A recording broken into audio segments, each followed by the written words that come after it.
All right, we're back on the lifeguards. Ryan and I are sitting down today on this episode with Dr. Milton Costa, and we're going to talk a little bit about stress and anxiety and that whole beast that seems to be growing in culture today. I'm sure you came across it a lot in your practice and maybe in your own life. I'm sure we'll hear some stories about that, but that whole animal of stress and worry and anxiety, what does that look like today is from a medical standpoint? Yeah.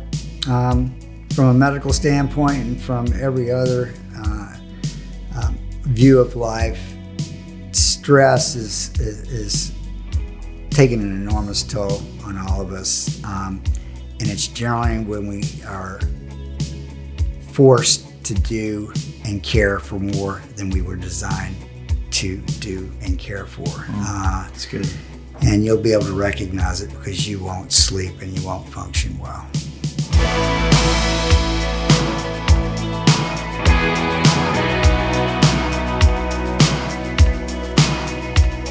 Okay, so let's talk about this for a minute. Yeah. You've, over 37 years, seen lots of people. From my perspective as a 41-year-old, and through the last couple of years of COVID stuff, I hear about depression ramping up and stress ramping up and suicide, anxiety. So is that all ramping up? And if it is, why and what can be done about it? And what's your perspective on that? Because that can't be good for anyone. Right. And for society as a whole. Right. If everyone's going stressed out of their mind. Yeah. And it seems, just to add to that, it seems like the word anxiety and depression is like kids are talking. Kids are talking about it more. Yeah. All ages seem to be more either aware of it, experiencing it, talking about it. What is that? Yeah, it's the enemy winning. It's the enemy. So it is growing. It's not just being talked about more. Yeah, and it's not like it was under the rug before. And now it's public. Not like COVID caused it. Right. COVID unmasked it a little bit. It was already there. When I started practice, you didn't talk about depression and anxiety because there were no good treatments. The treatments generally caused a lot of side effects, and you also did not want to, be pegged as someone that was crazy.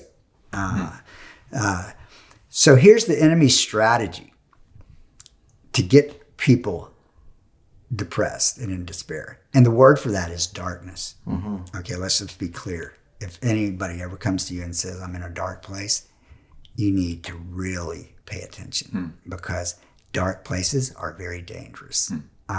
And what happens when you get to a dark place? So anxiety leads to sleeplessness, leads to a number of things just going awry.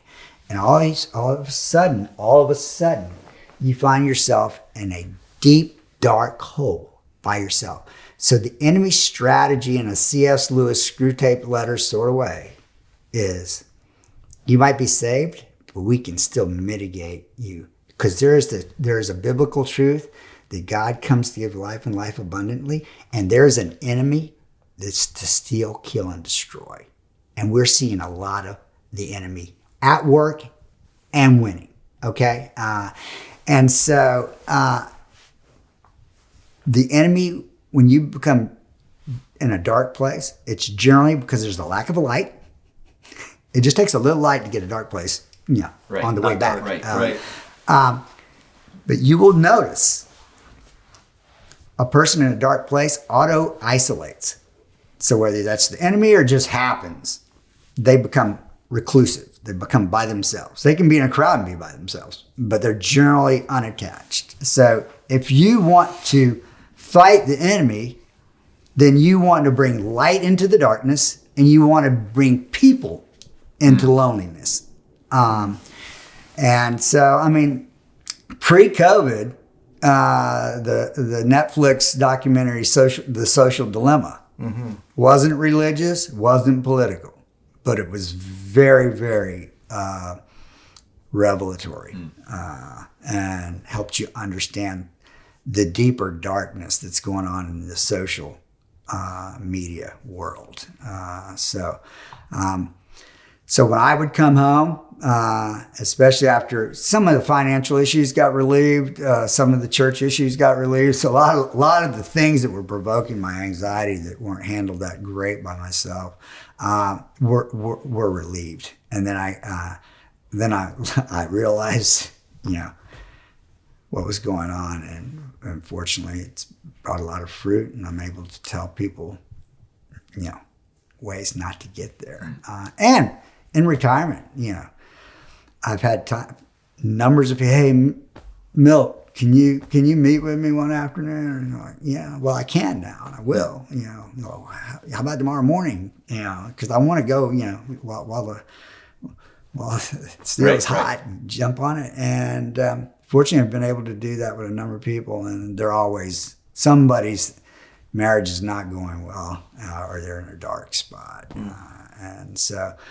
The answer to COVID, though, started the Great Resignation. So they had to all go home from their work. They couldn't go to work, and then they realized how terrible their work was, and so they didn't go back. And so we're at this point right now. Craig Rochelle, I think, described it. He's a leadership podcaster. You may be familiar with, but I mean, it's like the Great Resignation is followed by the Great Regret. So we're just starting to enter into that phase, like, ooh, maybe that job wasn't so. I should. Maybe I like the money a little bit more. Yeah, and maybe I should have had a parachute on before I jumped out the plane. So anyway, which again, in a marriage, the enemy uses most frequently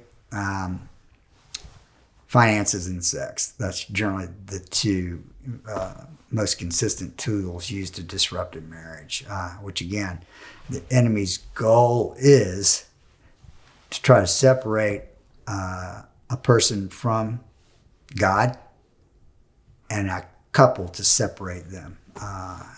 So whatever wedges. So finances generally can drive wedges and destabilize a marriage.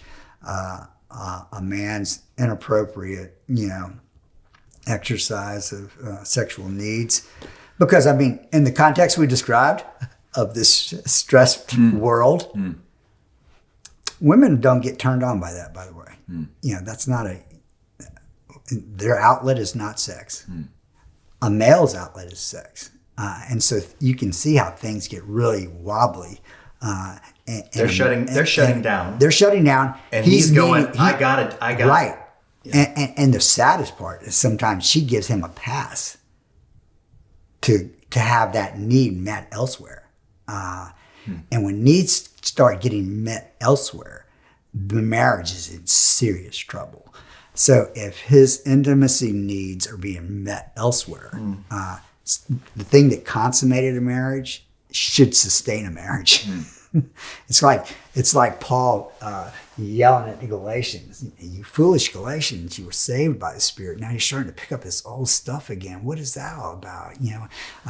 The Spirit saves and sanctifies, and secures you, and you're picking up this stuff. Well, we do the same thing.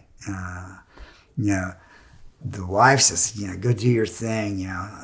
And women tend to be, supported more and need more with regard to emotions. And their emotions are more important. And males are generally, by design, very visual and highly sexual. Women are the nurturers, and so they enjoy intimacy for what it is, but you've got to set the table differently, and we all know that. I mean, we all know that. You got to set the table differently. And so a woman can find her emotional needs met in the social media environment.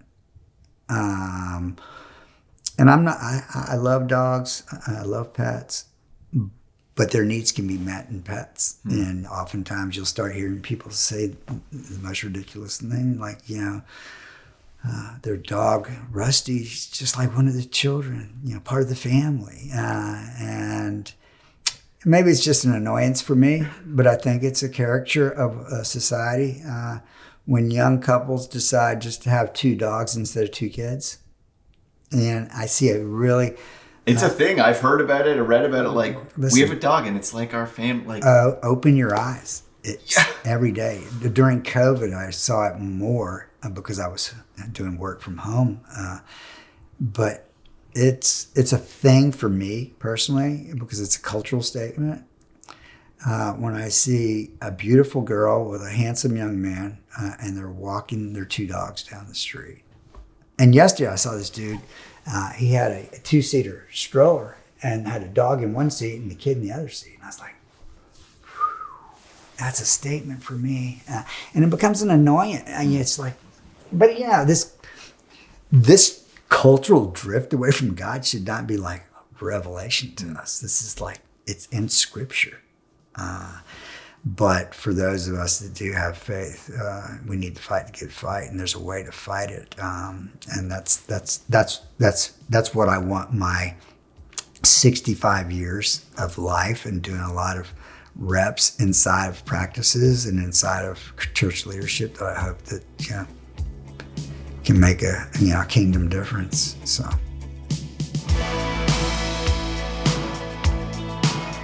Thanks for watching another episode of The Lifeguards. I'm Ryan. And I'm Jason. Make sure you subscribe over here. And if you like our content, even if you don't like it actually, click the like button. Click the like button anyway, and be sure to click the bell so you'll be notified of our next video.